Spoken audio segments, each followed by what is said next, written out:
তৃণমূল বিজেপির সংঘর্ষে আসানসোলে উত্তেজনা পরিস্থিতি, মাথা ফেটে কয়েকজন হাসপাতালে চিকিৎসাধীন। গাড়ি থেকে বই নামানোকে কেন্দ্র করে উত্তেজনা। এই বিষয়ে বিস্তারিত জানবো, দীপক রয়েছে আমার সঙ্গে। দীপক, তৃণমূল বিজেপির সংঘর্ষে আসানসোলে উত্তেজনা পরিস্থিতি তৈরি হলো কেন?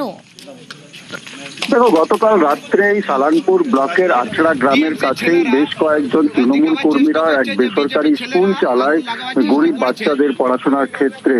সেই স্কুলের বই নামানোর কাজ চলছিল একটি গাড়ি থেকে, এবং সেই সময় কয়েকজন বিজেপি কর্মীরা ঘটনাস্থলে চলে আসে।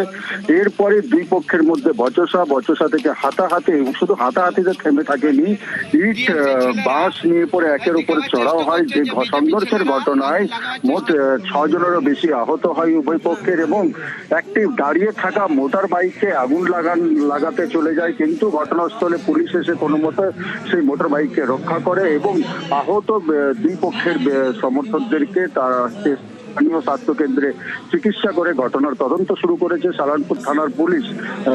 বিজেপির অভিযোগ হচ্ছে কি তৃণমূলের কর্মীরাদেরকে শুধু কারণ জানতে চাওয়া হয়েছিল কি পেটির ভেতরে কি আছে, তাতেই তৃণমূল কর্মীরা তাদের উপরে চড়াও হয় এবং মারধর শুরু করে, যাতে বিজেপি কর্মীদের মাথা ফেটেছে, কিন্তু নিজেকে রক্ষার জন্য যেটুকু করা দরকার সেটুকুই বিজেপি কর্মীরা করেছে। পাল্টা কিন্তু তৃণমূলও একইভাবে বিজেপিকে কাঠগড়ায় দাঁড় করাচ্ছে কি তাদের অভিযোগ কি বই নামানোর সময় বিজেপি কর্মীরা এসে হামলা চালিয়েছে, তাদেরকে মারধর করেছে।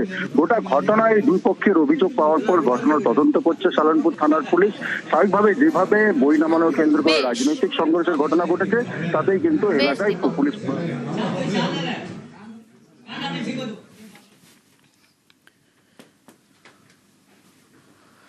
ভিক্টোরিয়ায় পৌঁছলো Durga metro tunnel boring machine. Durga Victoria স্টেশনে পৌঁছলো টানেল বোরিং মেশিন।